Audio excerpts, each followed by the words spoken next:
bem-vindo à nossa aula de simulação. Essa é a aula 3, parte 1, e vamos falar sobre framework. O que vem a ser o framework? O framework é uma estrutura que elaboramos para facilitar a resolução dos problemas utilizando simulação. Vamos pegar, então, um exemplo que vimos na aula passada, que é o exemplo de Monte Carlo. Nesse exemplo, nessa situação, problema 2, fizemos aqui uma mudança para fazer a apresentação nessa aula, uma mudança bem pequena. Vamos ler ele novamente. Um vendedor de jornais deve decidir quantos jornais ele deve comprar do seu fornecedor para atender sua clientela de domingo. Se o jornaleiro comprar mais jornais do que o número verificado de clientes, a sobra de jornal será vendida para um serviço de reciclagem de papel por R$1 a unidade. Por outro lado, se o número de clientes for maior que o número de jornais, o jornaleiro deixa de ganhar o valor de venda, R$3 por cliente não atendido. Na verdade, é como se fosse um custo por uma possível perda de fidelidade. Os jornais são comprados em lotes de 50, ao preço de R$100 o lote.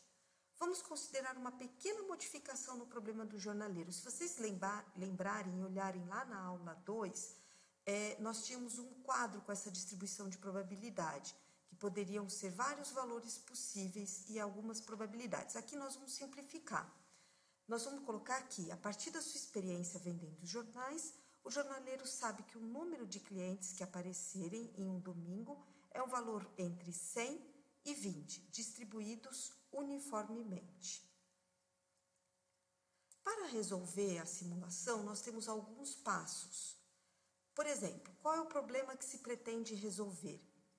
Quais são os parâmetros ou as variáveis envolvidas? Quais são as informações das variáveis? Tipo de variável, forma de distribuição, os valores iniciais e outras informações. Como essas variáveis se relacionam? Gráficos e tabelas que resumem os dados. Nós vamos precisar desenvolver esses gráficos e essas tabelas. E que resultados devem ser gerados de forma a responder o problema inicial. De uma certa forma, o framework ele passa por essas questões buscando respondê-las. Assim, a estrutura elaborada para aplicação, para poder aplicar a simulação a um problema, foi pensada considerando 3 grandes etapas. O problema a ser solucionado, você tem que ter em mente, né? É um primeiro processo, mas as 3 etapas são entrada, processamento e saída. O que consiste a entrada? A entrada consiste em quais são os parâmetros, as variáveis, as distribuições. O processamento constitui em como que é o modelo, que equações matemáticas vão ser utilizadas, se existem funções condicionais, funções do tipo, se acontecer aquilo, então vai ser dessa forma. E a saída são os gráficos e as tabelas. Às vezes esses gráficos e tabelas também podem ser utilizados no processamento, mas em geral a saída ela constitui dos gráficos e tabelas e as possibilidades nos resultados. Tanto o processamento quanto a saída tem que estar sendo analisado até que ponto eles conseguem resolver o problema proposto inicialmente. Então, vamos considerar o primeiro ponto, que é o problema ser solucionado. Voltando ao nosso problema da situação, problema 2, que é o exemplo da simulação Monte Carlo, o problema aqui seria o quê? Decidir quantos jornais ele deve comprar do seu fornecedor para atender sua clientela de domingo. Esse seria o problema. Avançando no nosso framework, vamos falar então um pouquinho dessa primeira etapa, que é a entrada. O que são as entradas? Voltando no nosso problema, destacamos aqui em azul o que seria a entrada. Então, por exemplo, ele sabe que a sobra de jornal será vendida por R$1 a unidade. Ele sabe que os jornais, então, são vendidos por R$3, porque ele deixa de ganhar esse valor quando não tem cliente atendido. Ele sabe que a compra dos lotes são de 50 jornais ao preço de R$ 100 o lote. Ele sabe que o número de clientes aparece em um domingo é um valor entre 100 e 200 distribuídos uniformemente, tá certo?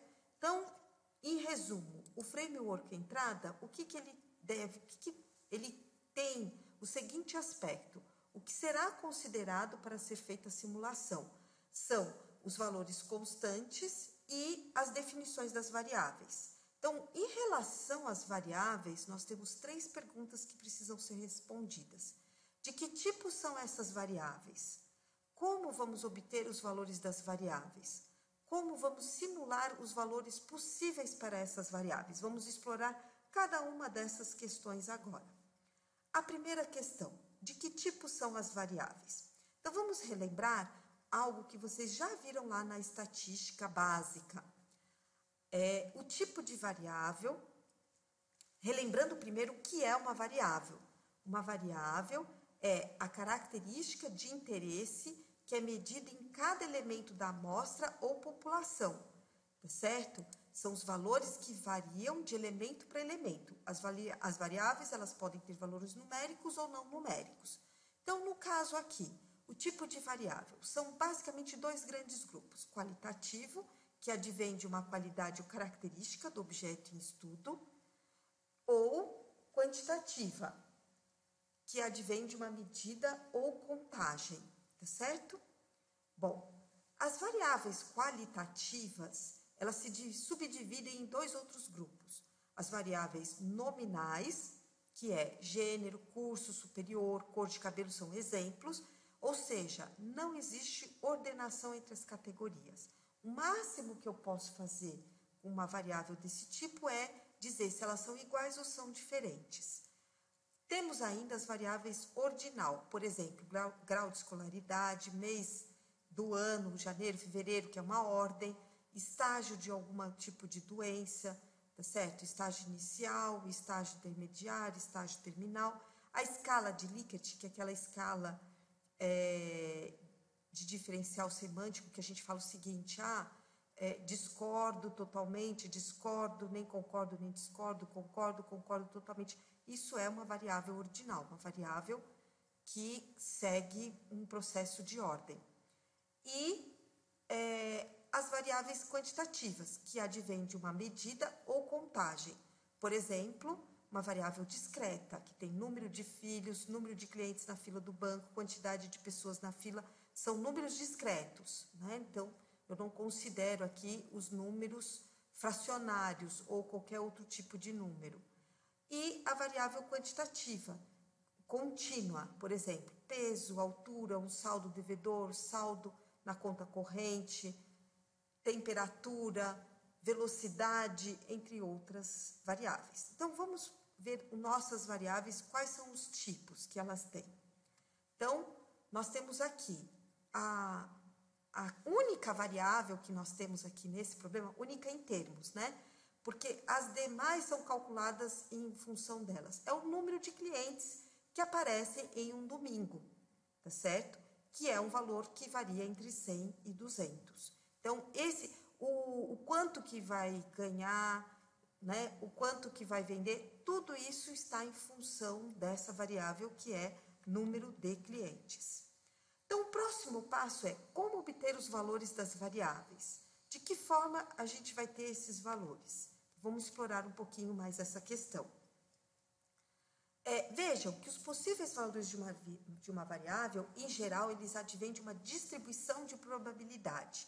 Então, por exemplo, quando eu falo que o número de clientes, tá certo? Eles podem vir de... aqui, vamos voltar aqui. Que o número de clientes que aparecem no domingo é um valor que varia entre 100 e 200, então significa que qualquer um desses números são igualmente prováveis. Então, é como se eu pudesse sortear entre 100 e 200 um número, tá certo? Por isso que o jornaleiro está num dilema, porque pode ter uma demanda muito baixa e uma demanda muito alta. E aí, quantos jornais ele compra? No meio, 150, tá certo? Bom, como é que a gente descobre esses possíveis valores, né, da onde que vem essas distribuições em um problema, por exemplo, de administração. Então, pode-se considerar outras pesquisas realizadas anteriormente, tá certo? Então, algum estudo que falou esse tipo de coisa. Então, por exemplo, em geral, chegam 10 pessoas por minuto para serem atendidas num pedágio, tá certo? Então, já teve outras pesquisas realizadas anteriormente. Uma outra questão é de forma empírica. Então, você faz um trabalho e, através desse trabalho, você faz essa coleta de dados, tá certo? Então, existe essa possibilidade também, tá? Uma outra seria na visão de especialistas, que conhecem bem sobre o tema em estudo, e eles têm uma opinião. Então, eles acham que, por exemplo, a inflação vai subir em média tanto valor, ou eles acreditam que que determinadas situações vão acontecer e dão alguns números, você parte desses números. Ou ainda, você pode ter um chute, não é o mais razoável, mas muitas vezes você começa com um valor inicial para ver o que está acontecendo. Então, vejamos aqui no nosso exemplo. A partir da sua experiência vendendo jornais. Então, a forma como os dados foram levantados foi a partir da experiência desse jornaleiro, que ele foi anotando, olha, num dia apareceu 100, no outro dia apareceu 140, no outro dia 120, no outro dia 180. Então, ele foi anotando isso e ele viu que variava entre 100 e 200. Vamos para a próxima pergunta. Como é que nós vamos simular esses valores possíveis para essas variáveis? Então, eu já sei que o número de vendas é uma variável que segue uma distribuição, a gente chama de uniforme. Por quê? Porque pode ser qualquer valor entre 100 e 200, igualmente prováveis. E agora eu preciso saber como é que eu vou simular isso. Bom, então nós vamos estar aprendendo isso um pouco nessa aula e mais nas próximas aulas. Como é que nós simulamos, então? Para simular, a gente já utiliza algumas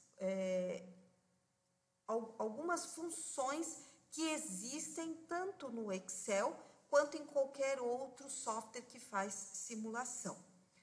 No caso do Excel, existem duas funções que fazem um processo de simulação.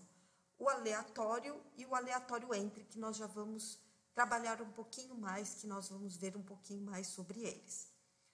E essas simulações, elas geralmente seguem, que nós vamos aprender nesse curso, 4 possibilidades.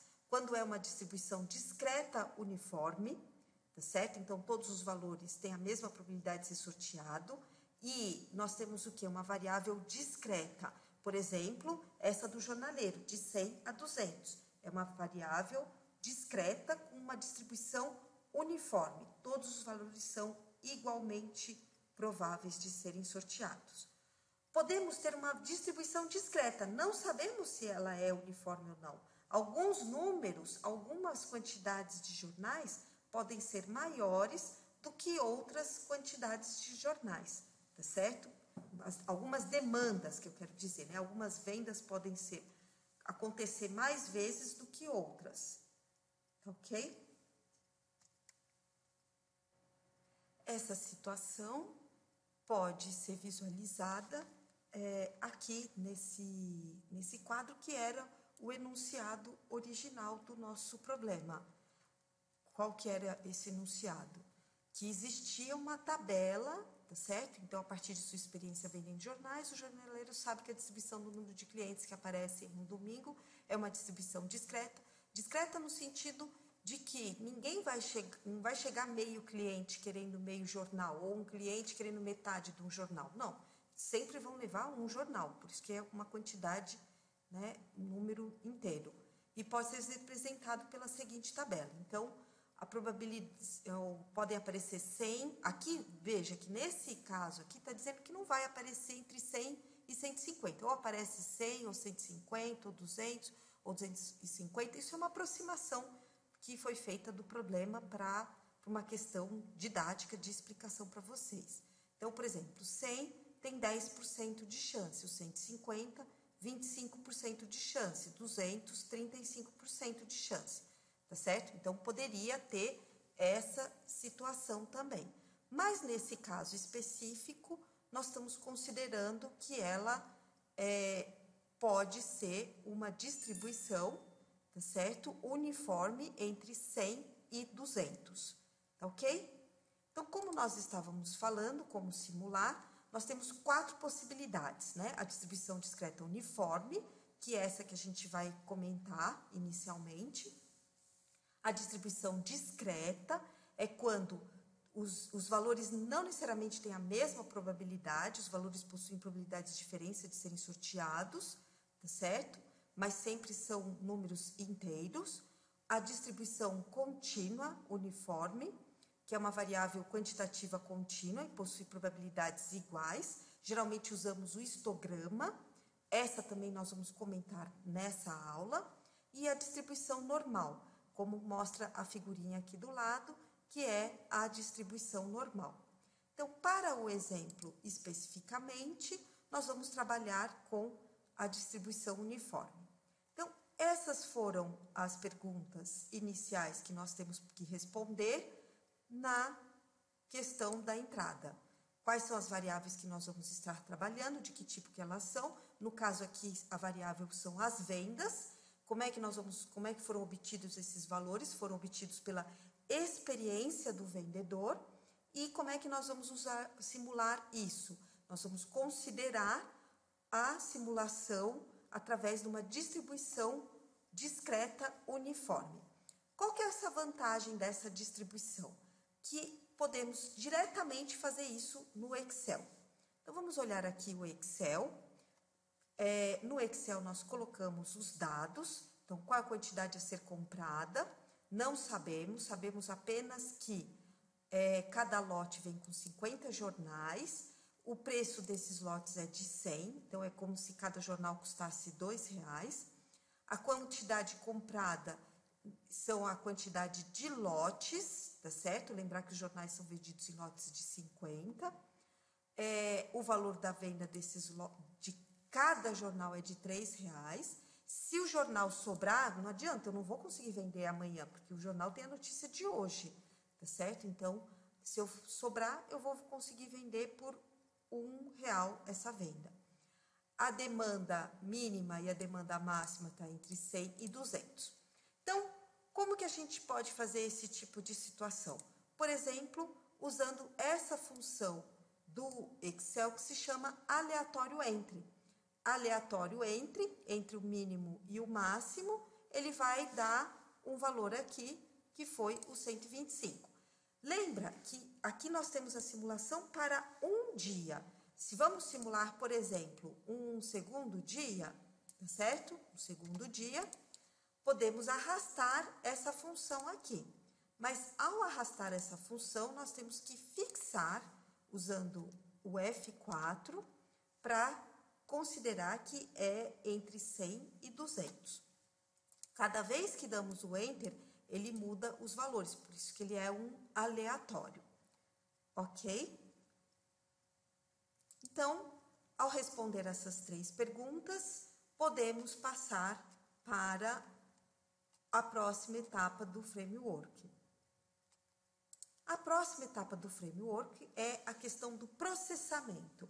Então, como é que nós vamos processar? Aliás, uma das coisas que a gente já fez foi relacionada a essa questão do processamento, né? Que equações. Então, nós temos aqui a equação do custo, a equação do ganho com as vendas, tá certo?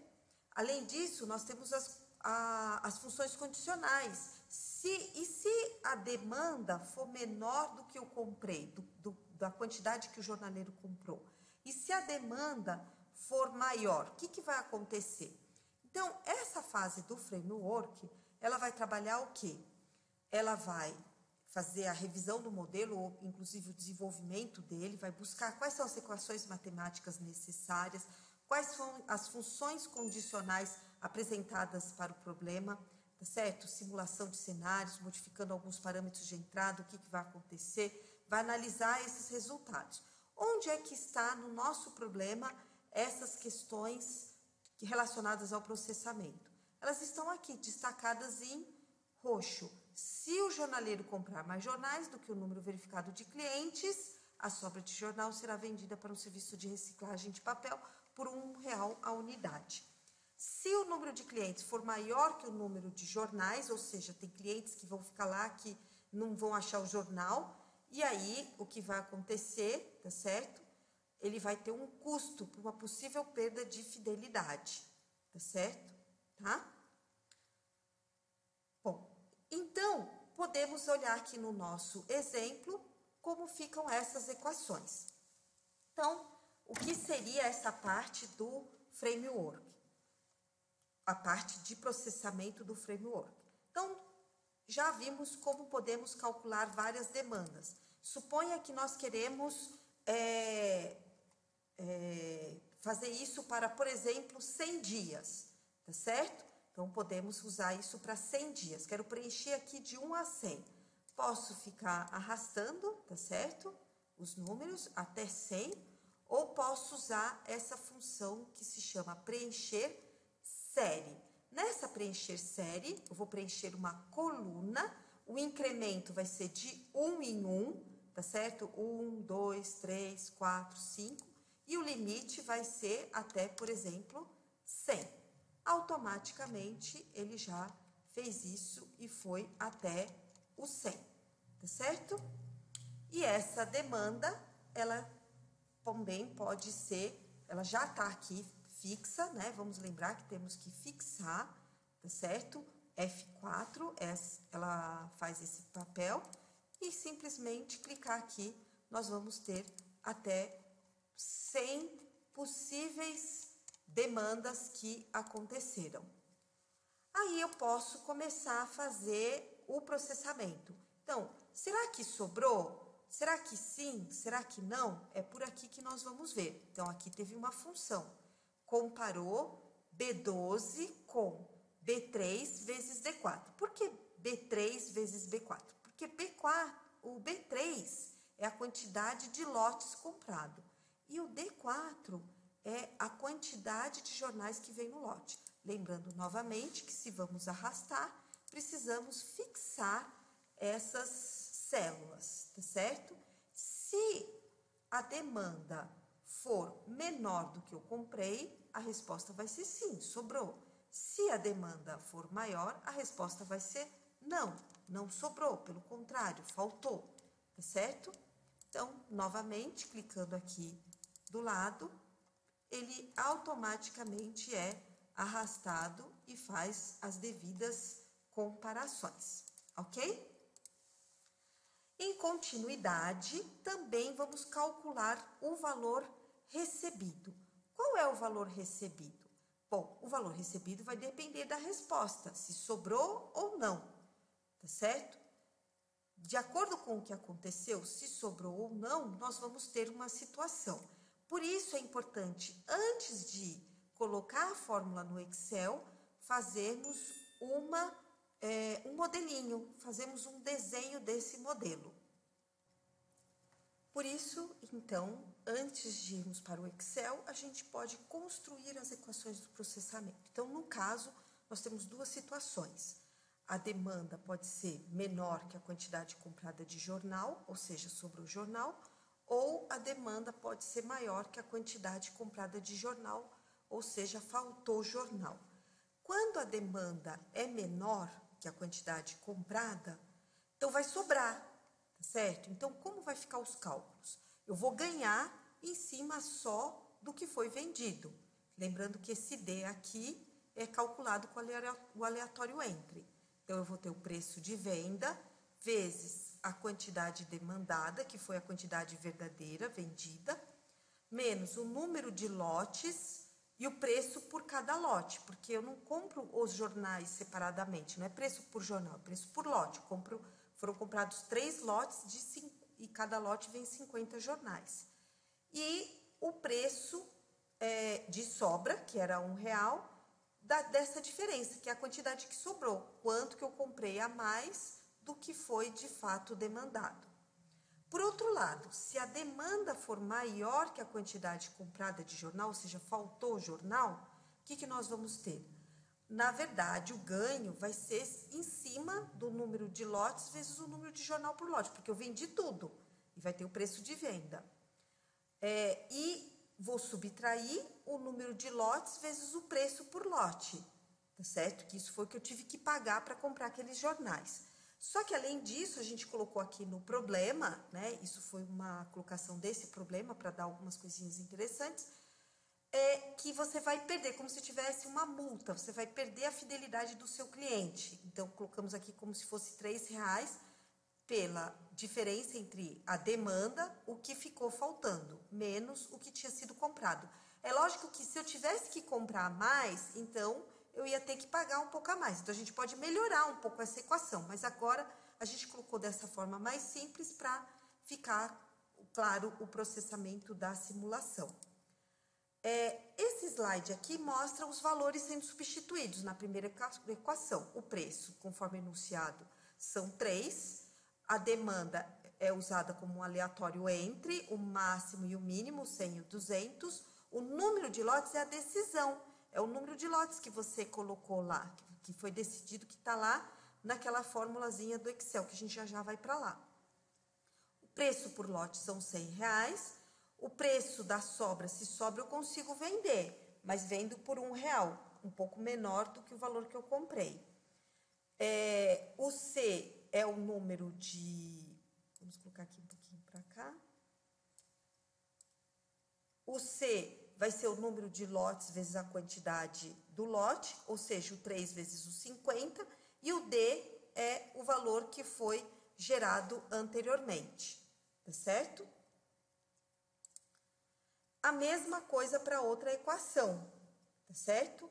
Preço de venda é 3, a decisão, que é o número de lotes, o número de jornal por lote é 50, a decisão, que é o número de lotes, e nós temos aqui 100, que é o preço por lote, e o preço de venda, que é 3, vezes o D menos o C. Aqui vai ser o contrário, porque a demanda é maior que a quantidade comprada.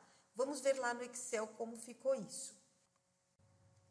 Então, estamos aqui no Excel e temos o seguinte, aqui estão as fórmulas que estavam lá.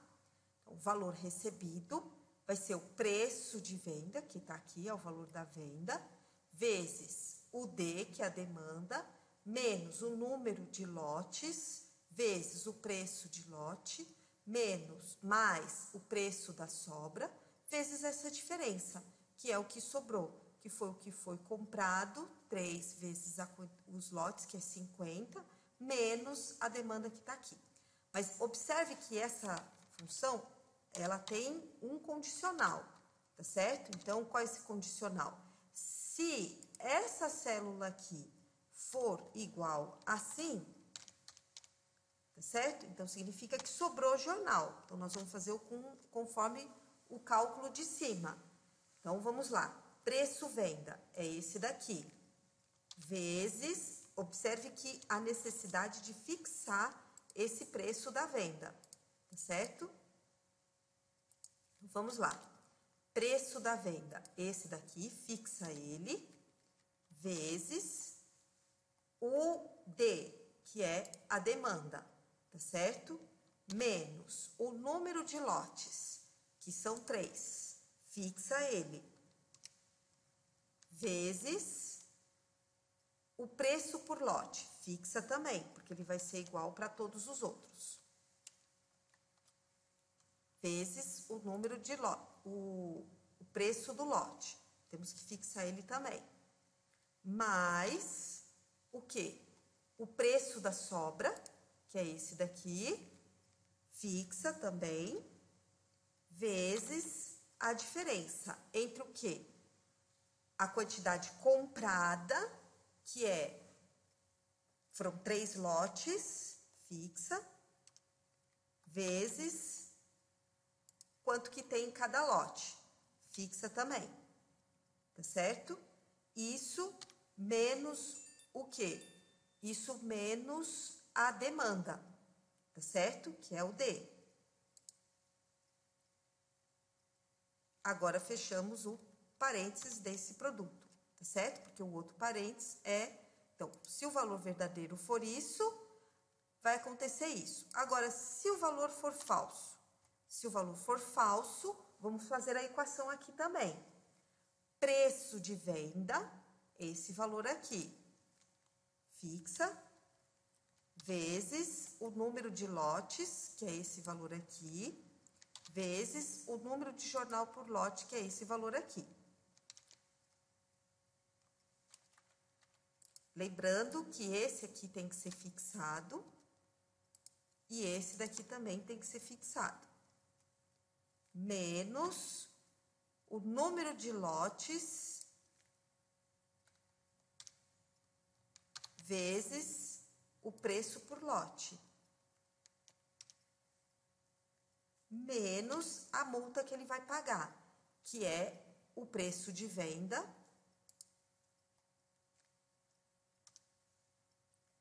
vezes o que ficou faltando de jornal, ou seja, o D menos a quantidade comprada, que é essa daqui, fixa, vezes esse daqui, fixa também.